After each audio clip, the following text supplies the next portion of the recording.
Namaste, happy Sunday. Get ready to sit and sip in sacred silence on Sunday with me, please. Last week we talked about Isvara Pranidhana, which is surrender to what is, wu-wei, like the ocean, surrender to God, surrender to love. And it's the 10th step in like a 10-step program designed by the wisdom of the ancients. And in order to get to step 10, you've really got to go through the first 9 steps. And a lot of them you might already be well on your way toward. And the thing about it is, it's just like a meditation practice or a yoga practice or anything that you practice, karate practice, basketball practice. You practice and you practice and you practice and you get better and better and better. And if you stop practicing, then you lose it. So it's not like something you attain and then you hold on to forever, like, yes, I've done these 9 things and now I'm on my 10th thing and now I'm just surrendering to love all the time. It's more like these 10 things are the yogic medicine path to achieving that wu-wei or that surrender every day, every day, every day.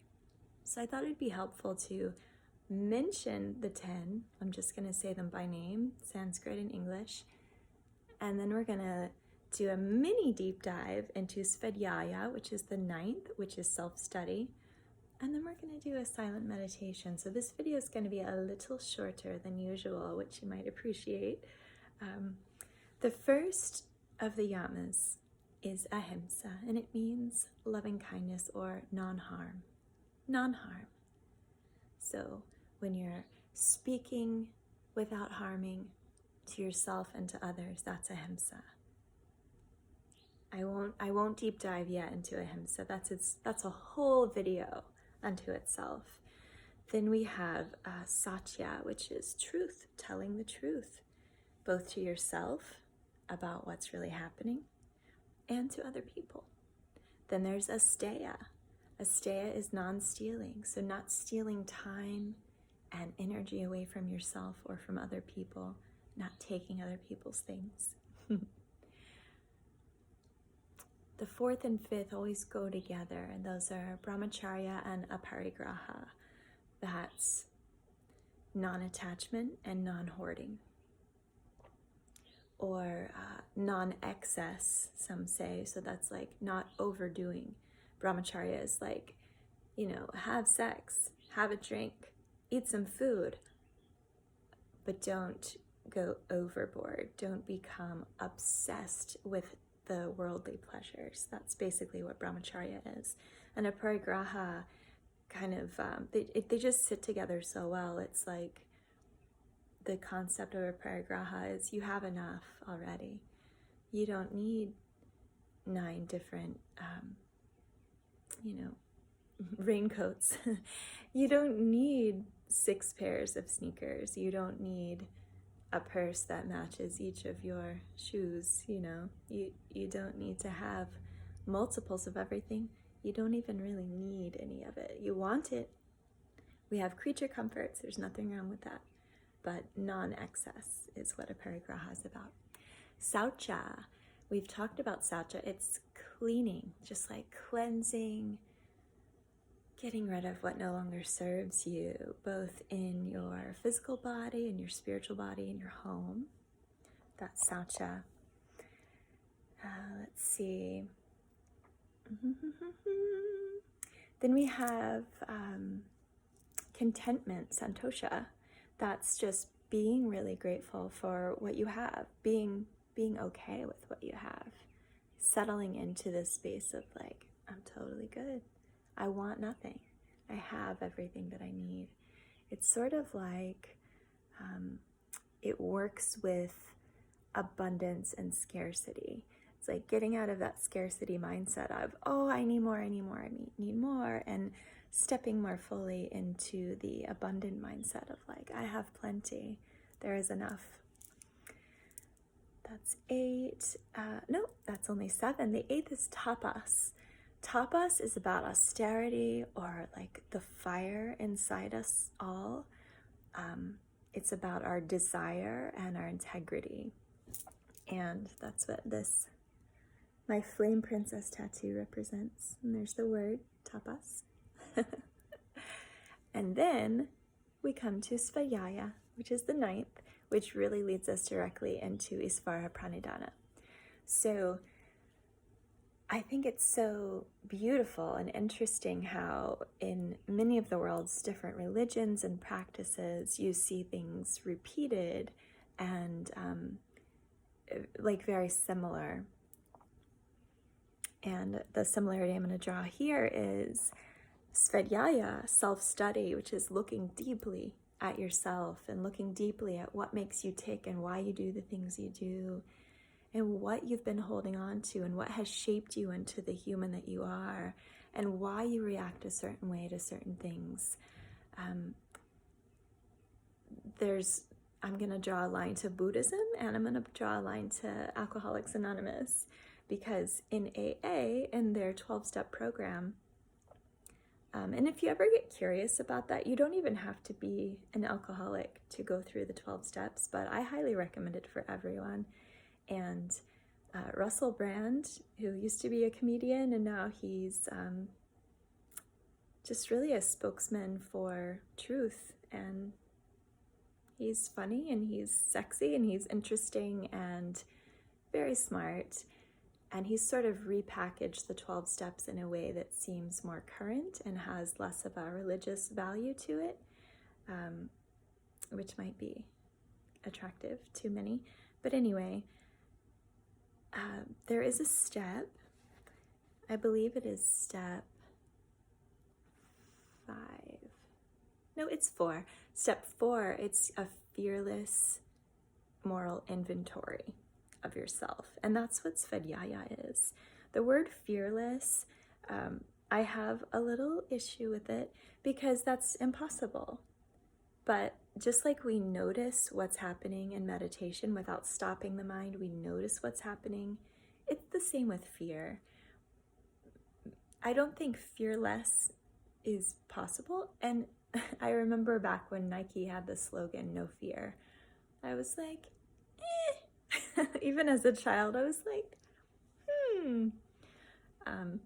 just from a literal sense, we all have fear. It's ingrained. It's what keeps us alive. It's what keeps us from running in the middle of the street or, getting in the car with an axe murderer. So fear is present and it can be a valuable tool. What we don't want is for fear to prevent us from, having experiences that we need. So I like to replace fearless with courageous. So it's doing a courageous inventory of yourself. It's scary. It's so scary. And it's hard work to look deeply inside at why am I like this? How did this come to be? Why did I react that way? Why did I say that? Why do I have these patterns that I have? What may have happened in childhood that would elicit such a response that I still have today, even when the event itself doesn't seem like it warrants the kind of response that I have. Those are the kind of questions, and it's scary. There's fear there, but then we face it anyway. We show up because that's what courage is. I think it was John Wayne that said, courage is being scared to death and saddling up anyway. It's just I have fear and I'm still going to do it. I'm going to go spelunking in the cave of my inner landscape and I'm going to find out these things that I want to know. So Svadhyaya, I feel like, is really important for reaching that final blissful state of surrender. Just kind of being like, all right, I'm just going to take it as it comes. So in bringing Buddhism in, I also just wanted to say that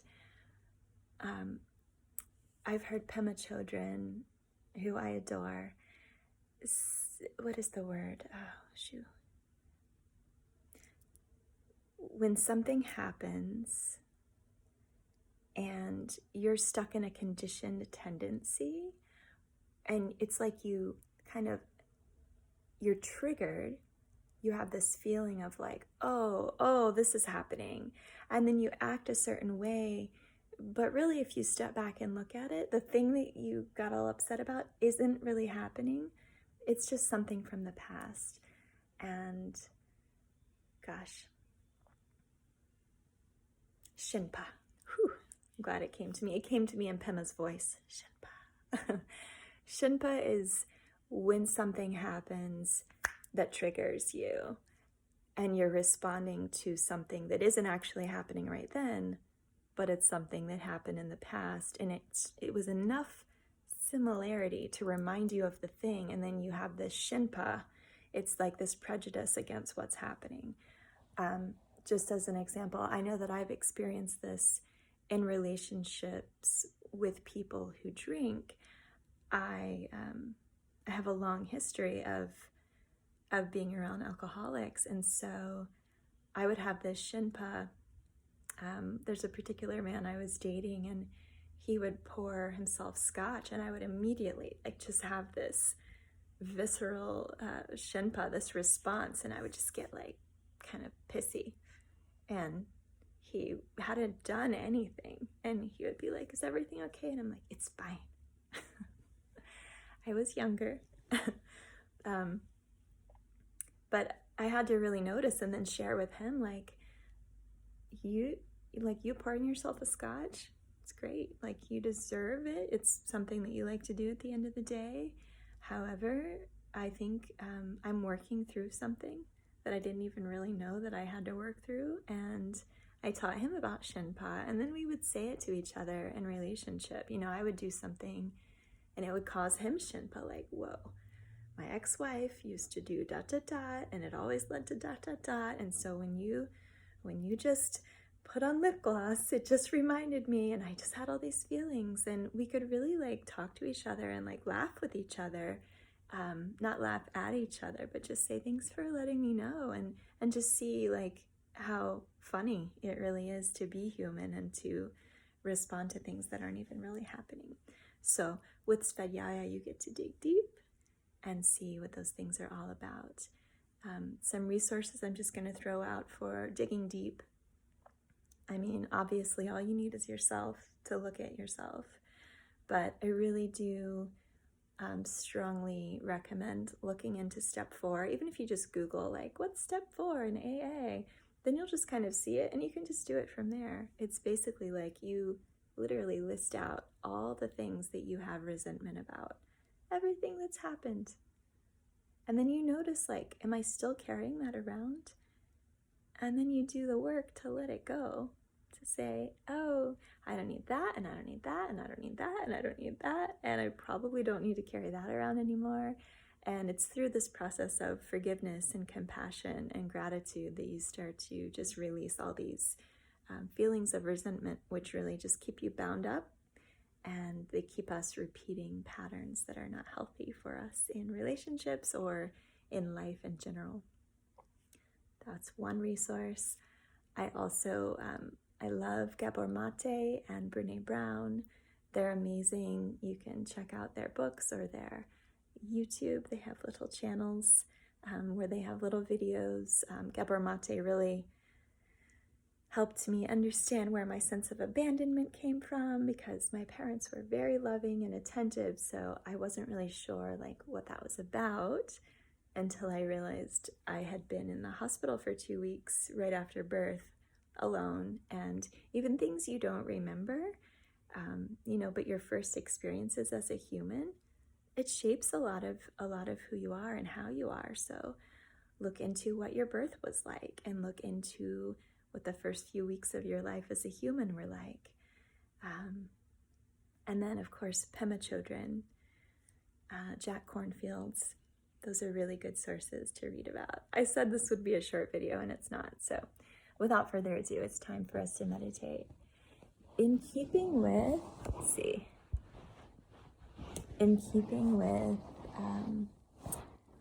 Svadhyaya, self-study, let's just get quiet together and just kind of notice See if you can enter into your Anandamaya Kosha, your bliss body state. You get there through getting through your witness body state. Go past your energetic body, past your mind body, past your physical body. And let's just hang out, just sort of exploring the layers of ourselves together for 2 minutes. And you can do longer after.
If you've just dropped deep, perhaps you want to just continue for as long as you continue. Enjoy your meditation practice. The more you do this, the easier and faster you can drop down and reach the space where you want to be. I'll see you next week. Namaste.